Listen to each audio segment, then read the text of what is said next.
यदि आप भी धनवान बनना चाहते हैं तो ये वीडियो आपके लिए ही है। इसमें बताई हुई एक एक बात बड़े ध्यान से समझ लो और फिर देखना, आपको सफल होने से कोई नहीं रोक पाएगा। तो चलिए बताता हूं आपको 5 महत्वपूर्ण तरीके गरीबी से अमीरी की ओर जाने के, और वो भी 5 मिनट में। चलो आज आपको एक फॉर्मूला बताता हूं जिससे गरीब आदमी भी अमीर बन जाए। क्यों शास्त्रों में दूसरों की सहायता करने को कहा गया है। जिसकी जैसी नियत वैसे उसके कर्म। यदि किसी में दूसरे की मदद करने का जज्बा नहीं है, देने का संस्कार नहीं है, तो वो भले ही धन से अमीर हो पर वास्तव में उसके हाथ खाली है। अमीरी धन से नहीं बल्कि संस्कारों से आती है। संभव है कि किसी घर में रोटी 2 हो पर खाने वाले 4। इन्हीं 2 रोटियों को यदि 4 लोग मिल बांट कर खाएंगे तो भले ही किसी का पेट नहीं भरेगा पर उन चारों की आत्मा की तृप्ति जरूर होगी। पर वहां यदि इन रोटियों को 2 लोग खा लेंगे तो बाकी के 2 लोगों को भूखा ही सोना पड़ेगा और उनकी आत्मा भी कल्पेगी। क्योंकि भूखे पेट ना होत भजन गोपाला। जब खाली पेट हरि का नाम लेने में भी ध्यान नहीं लगता तो आत्म शांति कैसे मिलेगी। अपनी मर्जी से भोजन ना करना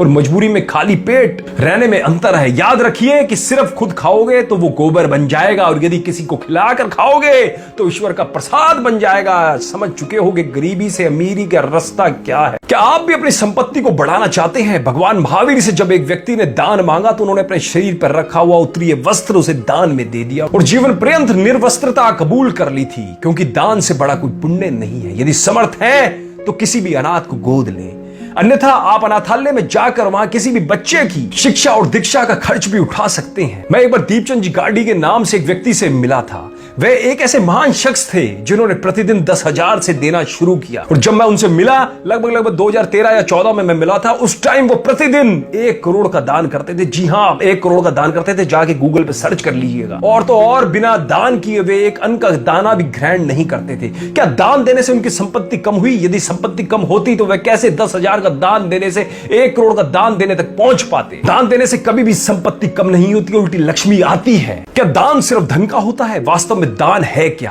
क्या दान सिर्फ रुपए और पैसों से किया जाता है? जिसके पास अत्यधिक धन संपदा नहीं है वो क्या करे? क्या वो दान पुण्य सब भूल जाए? गौर कीजिएगा कि दान का अर्थ सिर्फ पैसा देना नहीं है। यदि आप में समर्थ है तो अवश्य दूसरों की सहायता कीजिए, अन्यथा रोजाना 4 रोटी तो कम से कम गाय को जरूर खिला दीजिए। इससे आपके नवग्रह प्रतिकूल हो जाएंगे। और यदि आपको अपने दुश्मन कम करने हैं तो रोजाना 2 रोटी तो कम से कम कुत्तों को जरूर खिला दें। इससे आपको भैरव जी की कृपा मिल जाएगी और आपके दुश्मनों में भी कमी आनी शुरू हो जाएगी। अगर आप अपनी खोई हुई संपत्ति वापस पाना चाहते हैं तो रोजाना चींटियों को दाना जरूर खिलाइए। आपको अपनी संपत्ति वापस मिलनी शुरू हो जाएगी। कबूतर और चिड़िया को दाना डालने से आपके बंद रास्ते खुलने शुरू हो जाएंगे। क्योंकि कोई भी पक्षी अपने पर कभी किसी का कर्ज नहीं रखता। यदि आप उसको 2 दाना खिलाएंगे तो वो आपको 4 दाना वापस करके जाएगा और साथ में आपको ढेर सारी दुआएं भी देकर जाएगा। क्या आप जानते हैं कैसे दान के जरिए धनवान बना जा सकता है? दोस्तों, दान कभी व्यर्थ नहीं जाता। एक गरीब बच्चा जिसने कभी खीर नहीं खाई अपनी मां से खीर खाने की जिद कर बैठा। मां जैसे वैसे दूध चीनी चावल मांग कर लाई और बच्चे को खीर बनाकर दे तो दी, पर इसे किस्मत का खेल ही कहेंगे। तब एक साधु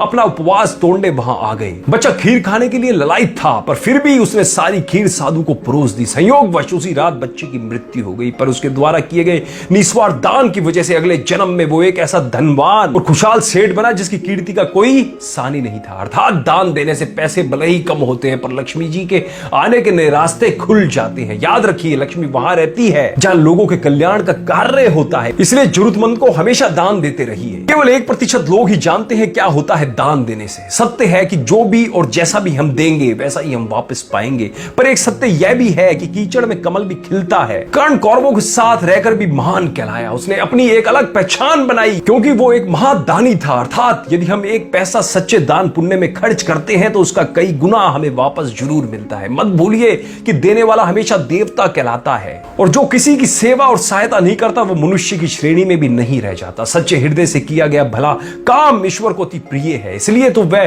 दान देने वालों का हाथ हमेशा थामे रखते हैं। जरूरत सिर्फ अपना एक कदम आगे बढ़ाने की है क्योंकि एक पुण्य कर्म खुद ब खुद आपको रास्ता दिखाता चला जाएगा। दोस्तों, मैं उम्मीद करता हूं इस वीडियो से आपने भी बहुत कुछ सीखा होगा। यदि सीखा हो तो अपने बहुमूल्य विचार हमें कमेंट के माध्यम से जरूर बताइएगा और इस वीडियो को ज्यादा से ज्यादा शेयर जरूर कीजिएगा जिससे दूसरे लोग भी गरीबी से अमीरी की ओर बढ़ने के रास्ते पर चल सकें और अच्छा कार्य कर सकें। धन्यवाद। ऐसे ही ज्ञानवर्धक वीडियो को देखने के लिए हमसे आज ही जुड़े।